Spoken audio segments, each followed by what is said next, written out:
There was a boy they tried to silence. They called him a credit to his race and told him that he was too good for school. He was just a distraction. He didn't belong. So they threw him into a classroom with kids twice his age, kicked him out during recess, and left him alone in the hallway after school. He was a quiet black boy named Malik. Malik had heard all of these things before, that he was too smart for his own good, that he should go home and stay there, that he needed to be put in his place. And when they did, he would do what he was told. Keep his head down, do his work, and not say a word. But it wasn't easy. It wasn't supposed to be. Not one bit. Because he was different. He spoke differently. He looked differently. He thought differently. And so they hated him. The teachers, the students, the parents, even his own family. They didn't understand him. They didn't want to understand him. All they knew was that he was different, and that was enough for them to hate him. He hated himself. For a while, he wished he could be like everyone else. Just blend in. Not stand out, not be different. But he couldn't, and he wasn't willing to try. So he turned to the only thing he had, his imagination, where he could be anyone he wanted without being judged or ridiculed. And in this world, he was free. He wrote poetry. That's how he processed everything.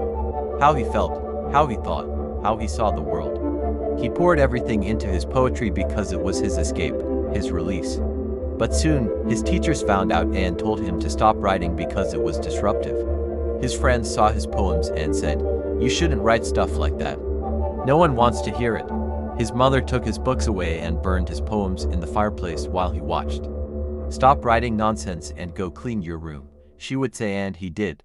Because he was tired of arguing. He was tired of being misunderstood, so he stopped writing. He stopped speaking. He became invisible. But he still felt everything. He still saw everything. He still thought everything. And it ate him alive. All he wanted was for someone to listen, to hear him, to understand him, but no one did. They just kept telling him to be quiet, to shut up, to sit down, to stay in his place. And he did. He stayed in the back of the classroom, in the corner of the playground, in the shadows of the hallway. He disappeared, but he couldn't stop thinking. He couldn't stop feeling, and he started writing again. This time, he hid his poetry in notebooks under his bed, in between the floorboards, behind the pictures on the walls. He wrote about his pain, his anger, his frustration, his sadness, his loneliness, his hope, his dreams, his fears, everything. He wrote about the boy who sat next to him in class and called him racial slurs. He wrote about the teacher who hit him for no reason.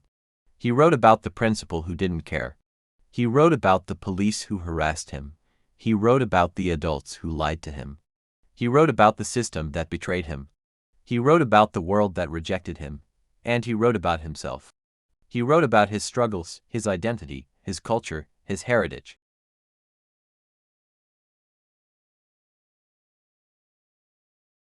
His aspirations, his talents, his potential, his worth, his value, everything.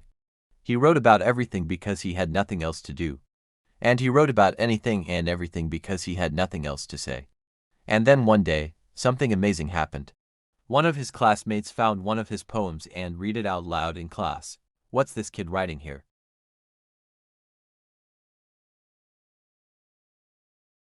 she asked. "Can we read it? Can we share it?" Everyone stared at Malik. He froze. His heart raced. His palms sweated. He couldn't believe what was happening. No, it's nothing," he mumbled. "It's just, some stuff." "Oh, come on, Malik, don't be shy," the classmate said. "Let us hear what you've got. We won't judge you. We promise." Malik hesitated. He didn't know what to do. Should he let them read his poem? Should he share his voice? Should he reveal his identity? He took a deep breath and nodded slowly. "Okay, here," he whispered, handing her the notebook. She opened it and began reading his poem about the boy who sat next to him in class and called him racial slurs. "This is powerful," she said. "This is real. This is important." And she read it again. "What are you waiting for, Malik? Say something.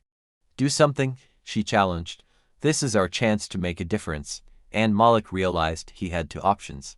He could keep hiding in the shadows or he could step into the light. He could keep silent or he could speak up. He could keep suffering or he could stand tall. He could keep fearing or he could be brave. He could keep hoping or he could take action. And he knew what he had to do. He had to speak. He had to share his truth. He had to be heard. And so he did. He stood up. He stepped out of the shadows. He walked towards the front of the class. He took the microphone, and he began reading his poems. And as he did, something incredible happened. His voice trembled at first, but then it grew stronger. His words touched everyone. His honesty moved them. His courage inspired them. His story resonated with them. They saw themselves in his poems. They felt their own pain, their own anger, their own frustration, their own sadness, their own loneliness, their own hope, their own dreams, their own fears, their own identity, their own culture, their own heritage, their own struggles, their own silence, their own truth. And they loved it. They cheered. They applauded. They shouted, more, more, more, and Malik kept going. He read and read and read until he finished all of his poems. And then they asked for more. They wanted to hear more. They needed to know more. And Malik had one last poem. It was the one he had been writing for years. It was the one he had been hiding from everyone. It was the one he had been saving for last. It was the one that summed up everything. He took a deep breath and began reading. They tried to silence me because I was different. They tried to erase me because I was unique. They tried to break me because I was strong. But they didn't know that I was made of words and words can't be erased. I am the boy they tried to silence and my voice will echo forever. And as he read those words, something extraordinary happened. His classmates stood up and joined him. They raised their hands and shouted, "We are the boys and girls they tried to silence. We are the students who will change the world." The whole class stood up and recited the poem together. Then they went outside and gathered everyone from their school. And as they read the poem, more students joined them. They marched through the streets and rallied in the town square. They sang songs and chanted slogans. They held signs and banners. They demanded justice and equality. And Malik led them. He was no longer in the back of the classroom. He was on a stage in front of thousands. He was no longer invisible. He was powerful. He was unstoppable. The city couldn't ignore him anymore. They tried to silence him, but now he was roaring.